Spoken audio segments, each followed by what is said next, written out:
Warahmatullahi wabarakatuh. Alhamdulillahirrabbilalamin. Wassalatu wassalamu ala asrafil anbiya'i wal mursalin wa ala alihi wa sahbihi rasulillah ajma'in. Para pemirsa channel Hidayah Binang, sanak saudara di rantau maupun di kampung, pada kesempatan kali nangko kini ambo kaman coba mangke tema nan agak menggelitik judul teh, yaitu basilek di meja makan sebagai solusi wabah ini saat ini. Jadi tema aku memang agak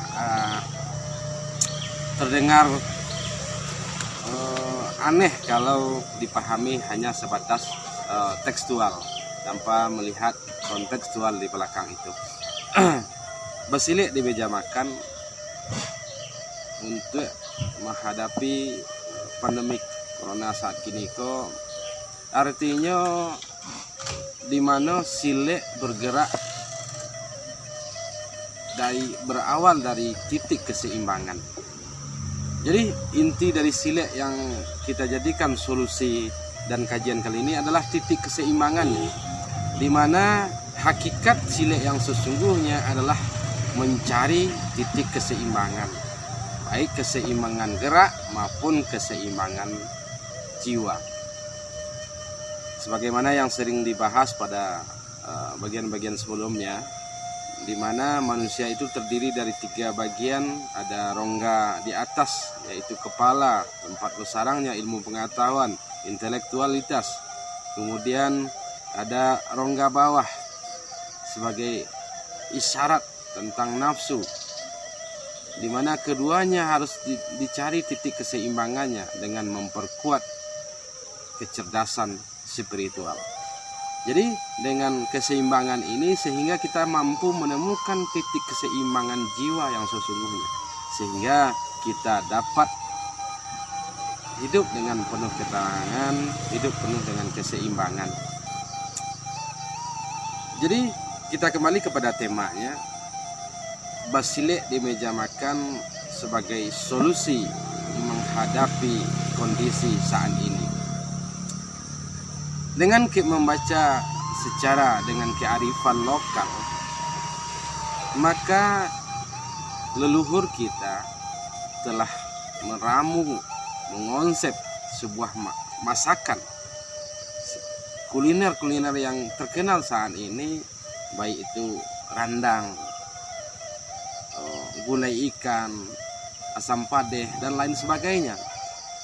Itu diramu dengan bumbu-bumbu yang khas dan asli daerah seperti jahe, kunyit, lengkuas, bawang merah, bawang putih, termasuk rempah-rempahnya.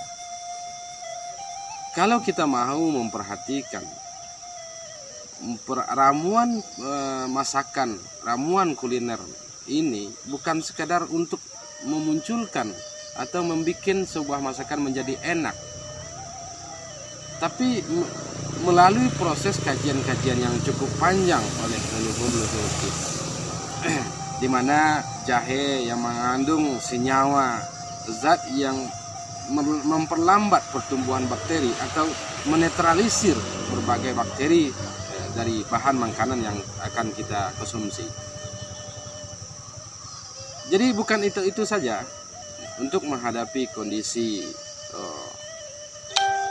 saat ini, di mana pandemik ini membutuhkan solusi, di mana leluhur kita juga mewariskan bahwa rempah-rempah yang dipakai juga sering digunakan untuk obat-obatan, di antaranya seperti obat penyakit dalam yang terdiri dari kunyit, kelapa, jeruk, dan lain sebagainya.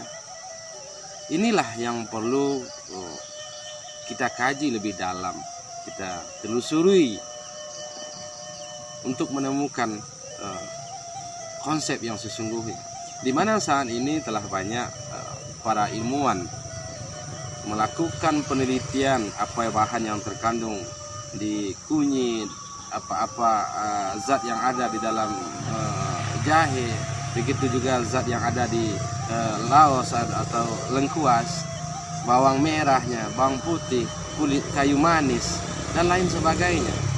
Inilah bukti peradaban tinggi yang ada di Minangkabau. Inilah sebuah peradaban yang tinggi di Nusantara. Namun selama ini kita larut di dalam sebuah pendidikan yang modern tanpa menghiraukan warisan yang telah ditinggalkan oleh nenek moyang kita. Padahal seluruh konsep-konsep ini melalui kajian dan pengamatan yang luar biasa, sehingga mampu menata sebuah kebudayaan di mana leluhur kita mampu mengonsep sebuah peradaban yang sebagaimana yang dapat kita rasakan dan kita temui kali ini. Seperti salah satunya kuliner itu sendiri, di mana kita bisa makan lezat dengan campuran berbagai bahan yang semuanya melalui proses kajian yang panjang. Entah dengan alat apa waktu itu leluhur kita mentes atau mengujinya, tapi ini dapat dibuktikan. Kenyataan hari ini di mana para ilmuwan mengkaji, meneliti berbagai bahan-bahan yang digunakan untuk masakan ternyata adalah bahan yang kita butuhkan di dalam keseharian. Di mana tubuh manusia sebagian besarnya adalah asam amino yang bahan-bahan itu dibutuhkan oleh tubuh untuk menetralisir kebutuhan, untuk mencukupi kebutuhan yang ada di dalam tubuh. Jadi video ini sengaja saya buat, mudah-mudahan dapat menjadi sebuah inspirasi bagi kita semua mengkaji lebih dalam untuk dapat dikembangkan di dalam keseharian, di mana ilmu pengetahuan dapat memberikan kesejukan, dapat memberikan ketenangan kita ketika ilmu pengetahuan itu diyakini kebenarannya. Untuk itu dibutuhkan penelitian yang lebih dalam supaya dapat dipahami secara kekinian. Jadi kembali kita kepada tema utama, basile di meja makan sebagai solusi menghadapi kondisi saat ini. Jadi ada dua konsep. Yang pertama adalah sile, di mana sile merupakan umoniria kebudayaan yang tercakup, yang meliput berbagai konsep ilmu pengetahuan, sejak dari ilmu agamanya, ilmu filsafat, ilmu seni, sejarah, dan lain sebagainya.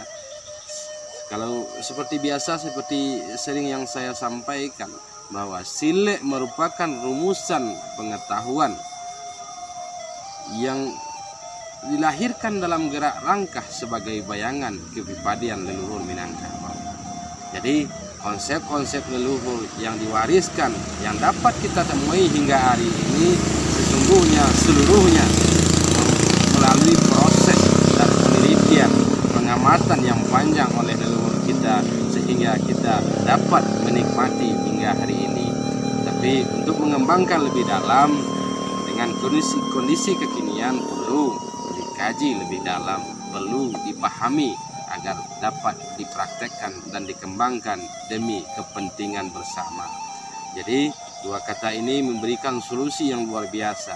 Bagaimana kita menelusuri kembali, bagaimana kita mengkaji kembali konsep-konsep yang telah diwariskan oleh leluhur kita, termasuk bahan-bahan yang dipakai untuk memasak, kunyit, jahe, langkuas, bawang merah, bawang putih, termasuk rempah-rempah yang lain seperti cengkeh, kayu manis, kapulaga atau gardamunggu, dan banyak daun lain, sampai daun pandan untuk membuat kolak. Jadi semuanya adalah bahan-bahan yang merupakan bahan yang dibutuhkan dan harus dikonsumsi tubuh setiap hari dengan takaran-takaran yang ditentukan.